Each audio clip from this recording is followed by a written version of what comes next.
Welcome. Scott here. Here is a quick boss guide for the upcoming story chapter event, Act 4 Chapter 6 Part 1 Fresh Apprentices featuring the debuting Leonora from Final Fantasy IV after years. The event synergy units are Leonora, Thancred, Rem, Sephiroth, Lulu and Reks. Leonora's kit along with her FR and Burst will be making their debut. Sephiroth will be the other returning FR Burst unit. All featured units will be getting their level 50 force enhancements. We will be fighting Nabaat and her Azure Behemoth, which has 350 million HP each. They do not have any major resistances. The turn requirement is 50. The HP requirements is 3000. Before I continue further, here is a small disclaimer clause for the video. The guide is written based on the time that the event was released for the Japanese version. Please do note that it is possible that the boss fight mechanics might differ when the actual event is released in global. Like most other Shinryu fights, the boss gains increased brave damage and gain resistances at start of the fight and 79% HP threshold. Bringing a support like Iris, Setzer, Rosa, Queen, Braska, Rem, Yuna, Pernello, Charlotta, Aerith, Ramza, Ignis, Selpha, Fujin, Queen, or Siren that grants damage boosting aura will make your fight easier. As the boss gains substantial boost to their defenses with the auras, it is important to inflict debuffs that lower their defenses. On the screen, I have listed down the examples of the key utility that you can consider for this fight. The boss party can enact 1 million HP shields with 100% brave damage resistance when the force gauge reaches 20% and 80%. To handle the brave resistance from the shields, you can bypass it with brave gains or using Ignore Def or Rainbow Brave damage utility. The Azure Behemoth has a standard attack rotation of using Reaper and a generic single melee brave attack. Nabaat will always use Drain Slash, which is a single target brave plus HP attack with 50% splash damage.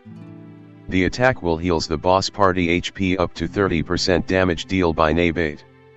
Generally, as long as you handle the constant HP attacks from Nabaat, the fight isn't too difficult.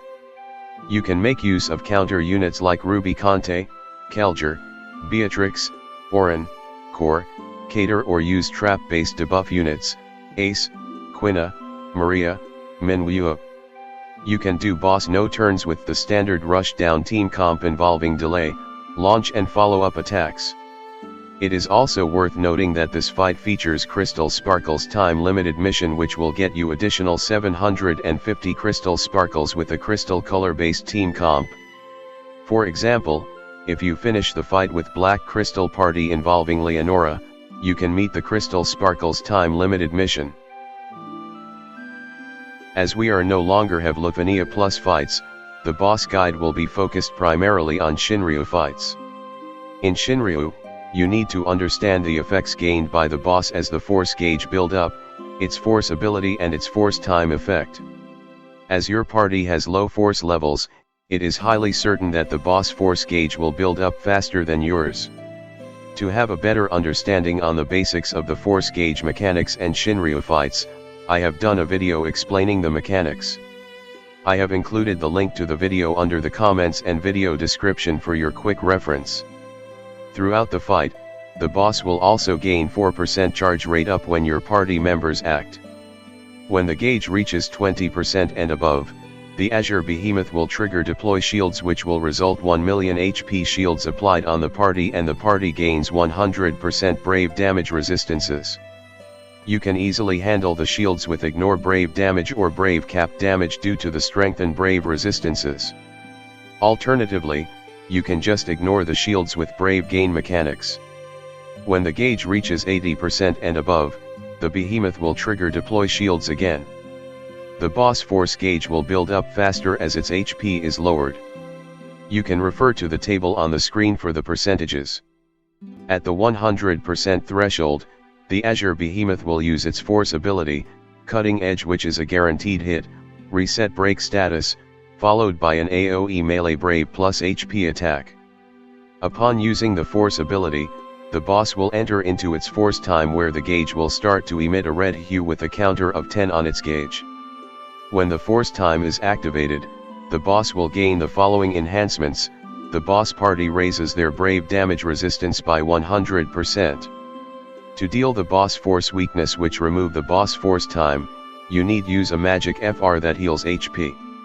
HP heal from passives, spheres, or buffs are excluded.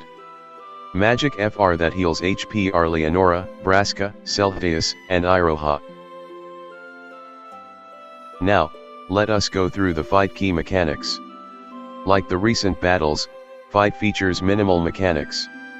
The Azure Behemoth has a standard basic rotation where it rotates between Reaper, an AoE melee brave attack and a generic brave attack. If its brave is high, it will use the vertical slice HP attack. Nabaat will always uses her Drain Slash when she takes a turn. Drain Slash is a single target melee brave plus HP attack that deals 50% splash HP attack. As long as you have means to handle the shield mechanics when the boss force gauge reaches 20% and 80%, the fight shouldn't be too difficult to handle. I have listed down examples of units that offer brave cap damage or ignore defense utility. You can also bypass the shield with brave gain mechanics or use calls that support brave gains on brave hit like Kate Sith LDCA or Fusoya LDCA. If you deploy a hit and counter strategy involving the usual off-turn team comps with Almighty Ruby Conte and Kelger, off-turn attackers such as Beatrix or Core and the cover tanks such as Orin, Gladio, and Golov. You can also use the turn disable strategy to prevent the boss act and turning them to punching bags for an easy victory. Alternatively, you can use the standard rush down team comp with launch, delay, and follow-up attackers. It is important to note that the fight features a Crystal Sparkles time-limited mission. To get the reward, you need to clear the Shinryu stage with Crystal Color theme comp. You can do it with the usual solo champions such as Ruby Conte or Kelger, or deploy a Black Crystal Quest trio to complete the requirements. With the boss mechanics explained, let us proceed to the debuting FR Burst Kit review for Leonora. Before I continue to talk about Leonora, let me cover a bit on the returning Sephiroth. Sephiroth has a wonderful BT effect that results the boss brave to be set up at 1. He is one of the rare units that inflicts a gold frame debuff. You can pair him with Ida for the infamous Idaroth comp. Sephiroth can solo few of the Transcendence tiers. With a maxed green crystal room, Sephiroth can even solo the Dimensions End Transcendence tier 15. As Leonora is a new unit, let me briefly go through her kit. Let me start off with her overhead buff, Epoch Trainee's Providence. The overhead gains value based on incoming healing capped at 100% of her max brave cap. If her HP is maxed, she will constantly trigger flare follow-up attacks on her turns if her HP is at 100%. Flare will do damage based on 150% of the stored value of her Epoch Trainee's Providence overhead and does not consume her brave. If there is any party member KO'd, it will consume all the stored value of her overhead buff and revive the dead party member back to 50% of their max HP. Her S1 is an instant turn, non-attacking ability which battery the party by 30% of Leonora's max brave and heal 100% of their max HP and extend the party turns by 1 turn. As she triggers follow-up attacks, she charges the gauge at a lower percentage like Rem and Jill Nabaat. She is currently the only Black Crystal Force gauge charger with FR, which makes her a valuable addition. The ability will grant her buff Troya Teachings. The buff grants 10% HP regen, 30% HP damage resistance and prevent party against KO attack if their HP is at least 50%. Her S2 is an AoE magic brave plus HP attack, grants the party brave and heals the party by 50% of damage dealt up to 20% max HP. The ability also grants her Troya Teachings. Her EX will heal the party by 30% of their max HP with overheal limit of 20% of the unit's max HP, followed by an AoE magic brave plus HP. The ability restores 1 use of her S2. The ability also grants her second framed buff, Conceal Feelings, that raises her attack, HP damage by 30%. The buff also grants auras to the party, Brave gains up by 20%, HP heals by 20%, and using an ability with Brave gains will heal 1% max HP. The last point has offer funky interactions with Maria FR. Her A will raise the party attack, max Brave, stolen max Brave overflow and Brave damage cap by 20%. Her LD is an AoE HP attack that deals damage based on 200% of stored value of her EPOP trainee's Providence 3 times, and the attack does not consume her Brave. The ability grants her third framed buff, Blossoming Talent, which grants the party HP damage up, Brave gains up, stolen and gain max Brave overflow, attack up, all by 20% and Brave damage up by 40%. Her FR will heal the party HP by 80% followed by an AoE magic Brave plus HP attack. Her force conditions have easy to meet conditions. Having an unit with active special effects status act will get you 40% HP damage bonus. Pair Leonora with units that has overhead buffs. Examples are Astos, Aerith, Charlotta, Deuce, Quina, etc. When the unit's HP is at least at 100%, you will get 40% HP damage bonus. If your party HP is maxed, you will meet this condition easily.